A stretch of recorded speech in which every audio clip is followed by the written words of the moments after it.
दोस्तों, नवनीत जेएमएच की खबरों को लाइक करें। इसके बाद पहली बार आए चैनल पर सब्सक्राइब करें, साथ ही बेल के आइकन को दबाकर ऑल कर लें ताकि हमारी खबरें पहुंचे सबसे पहले।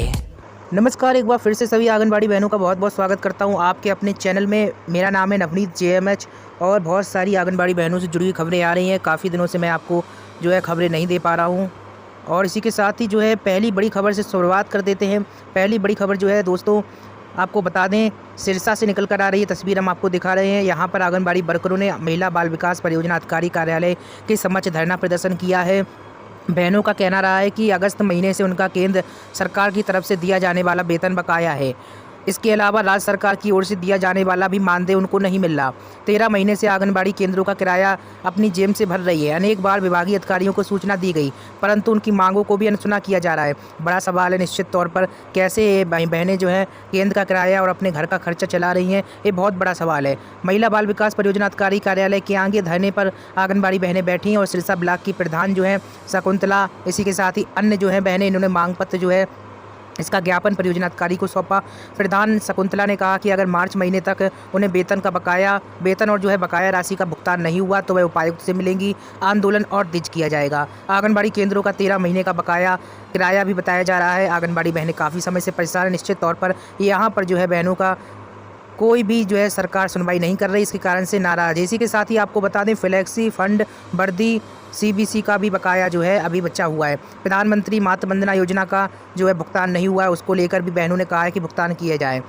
आपको बता दें, अन्य राज्यों की स्थिति भी अच्छी नहीं है। उत्तर प्रदेश में भी काफ़ी समय से आंगनबाड़ी बहनों का वेतन नहीं आया है। मानदेय का इंतजार आंगनबाड़ी बहनें कर रही हैं। उनका कहना है कि आखिरकार उत्तर प्रदेश की सरकार वेतन क्यों भुगतान नहीं कर रही है। आपको बता दें, केंद्र सरकार का वेतन एक समान है, जैसा कि हम हर बार बताते हैं। जो भी बहनें नई जुड़ी हैं उनको मैं बता दे रहा हूँ, केंद्र सरकार सभी बहनों को एक समान वेतन देती है और आपको बता दें, राज्य सरकारें अपने अपने हिसाब से वेतन भुगतान करती। इसी कारण से कहीं पर 10,000 रुपये आपको देखने को मिलते हैं, कहीं 5,000 मिलते हैं, कहीं 7,000 और कहीं 15-13 इस तरीके से आपको वेतन मिलता है। लेकिन केंद्र सरकार ने भी वेतन का भुगतान नहीं किया, ना ही राज्य सरकारें वेतन का भुगतान कर रही हैं। आपको मालूम होगा कि मार्च माह क्लोजिंग का महीना भी होता है और अप्रैल से वित्तीय सत्र शुरू होता है। ऐसे में आंगनबाड़ी बहनों का कहना है कि उनके बकाये महीने का भुगतान क्यों नहीं हो रहा है। अगर भुगतान इसी तरीके से नहीं हुआ तो वह मजबूरी बस धरना प्रदर्शन करने को बाध्य होंगी। अगर आपका वेतन नहीं आया है तो कितने महीने से नहीं आया, कमेंट में हमें ज़रूर बताइए। लिखिएगा 1, 2 या फिर जितने भी महीने हो,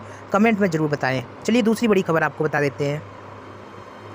उत्तर प्रदेश के मेरठ से बड़ी अच्छी खबर है। हालांकि देसी घी और दूध वितरण पहले से होना चाहिए, लेकिन लगातार अलग अलग जनपदों से अलग अलग तरीके से योजनाएं क्रियान्वयन हो रही हैं। आपको बता दें, धामपुर में कुपोषण मिटाने के लिए यहाँ पर देसी घी और दूध का वितरण शुरू कर दिया गया है। बाल विकास विभाग के प्रभारी CDPO ने बताया कि जो ब्लॉक है यहाँ जितनी भी आंगनबाड़ी सेंटर हैं और लाभार्थी, इनके लिए दूध और देसी घी आ चुका है और जो मानक है उस मानक के अनुसार इनका वितरण किया जाएगा।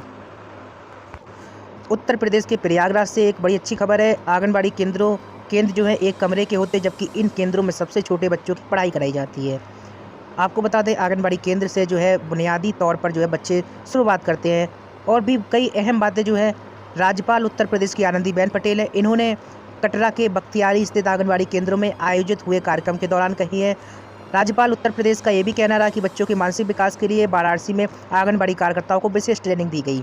इसी तर्ज पर प्रशिक्षण लेकर यहाँ भी बच्चों को पढ़ाना चाहिए। इसके लिए उन्होंने दीप प्रज्वलित कर माँ सरस्वती के चित्र पर माल्यार्पण कर कार्यक्रम का शुभारंभ किया और इसी के साथ ही कई अहम जानकारियाँ दी और पुष्टाहार की ओर से बाल विकास विभाग की ओर से बनाई गई पोषण किट भी सौंपी गई। 11 आंगनबाड़ी केंद्रों को आधारभूत सुविधाएं उपलब्ध कराने की भी घोषणा हुई है। अगली बड़ी खबर आपको बता देते हैं, उत्तर प्रदेश के बलिया से है। त्रिस्तरीय पंचायत चुनाव की तैयारियां को लेकर प्रशासनिक होता है अमला बैठक कर रहा है और साथ ही भावी प्रत्याशी भी जोर आजमाइश कर रहे हैं। सवाल यहाँ पर है कि आंगनबाड़ी बहनों से जुड़ी हुई इसे महत्वपूर्ण खबर क्या है, तो आपको बता दें, चुनाव आयोग ने आंगनबाड़ी कार्यकर्ता, आशा बहू, किसान मित्र, शिक्षा मित्र, रोजगार सेवक संघ पंचायतों व नगर निकायों में मानदेय प्राप्त कर्मी चुनाव में भाग नहीं ले सकते हैं। तो वाकई में उत्तर प्रदेश के बलिया जनपद से बड़ी अच्छी खबर कह सकते हैं, क्योंकि बहुत सारी आंगनबाड़ी बहनें जो है काफ़ी समय से कह रहे हैं कि भाई अपना काम नहीं कर पा रहे हैं, ऐसे में उन्हें चुनाव ड्यूटी में लगा दिया जाता है। तो जो लोग ये मांग कर रहे थे तो उनके लिए कहीं ना कहीं खुशखबरी है। आप इस फैसले से खुश हैं, सहमत हैं तो लाइक करिए, अगर नहीं सहमत हैं तो कमेंट में बताइएगा, ऐसा नहीं होना चाहिए। आपको बता दें निर्वाचन आयोग से सख्त निर्देश आए हैं। प्रशासन ने संबंधित विभागों को भी निर्देश जारी किए हैं। इनकी सूची संबंधित ब्लॉक मुख्यालय को उपलब्ध कराने के लिए कहा है। इस प्रतिबंध से इस तरह के लोग जो हैं चुनाव से वंचित रहेंगे। पुरुष या महिला सीट से लड़ सकते हैं किन्नर। इसका मतलब क्या हुआ? आपको बता दें त्रिस्तरीय पंचायत चुनाव में किन्नर को चुनाव लड़ने की छूट है। वह पुरुष व महिला की सीट का चयन करने को भी स्वतंत्र हैं। तो ये भी जो है नए स्तर से जानकारी प्राप्त हो रही है। लेकिन अहम जानकारी क्या है? अहम जानकारी यही है कि चुनाव आयोग ने आंगनबाड़ी कार्यकर्ता, आशा बहू, किसान मित्र, शिक्षा मित्र, रोजगार सेवक, पंचायत और नगर निकायों में मानदेय प्राप्त कर्मी चुनाव में जो है भाग नहीं ले सकते हैं। तो ये भी अच्छी खबर जो है निकल कर आ रही है। आपको बता दें ये लोग जो है उम्मीदवार नहीं बन पाएंगे, इसको समझ लीजिए, क्योंकि बहुत सारी जो है निष्कर्ष इसमें से निकल रहे हैं। चुनाव आयोग के अनुसार आंगनबाड़ी कार्यकर्ता, आशा, किसान मित्र, शिक्षा मित्र, नगर निकायों में मानदेय प्राप्त कर्मी चुनाव में भाग नहीं ले सकते हैं। निर्वाचन आयोग के निर्देश हैं। आपको बता दें इनकी सूची संबंधित ब्लॉक मुख्यालय को उपलब्ध कराने के लिए कहा गया है। तो बड़ी जो है खबर जो है निकल कर आ रही है।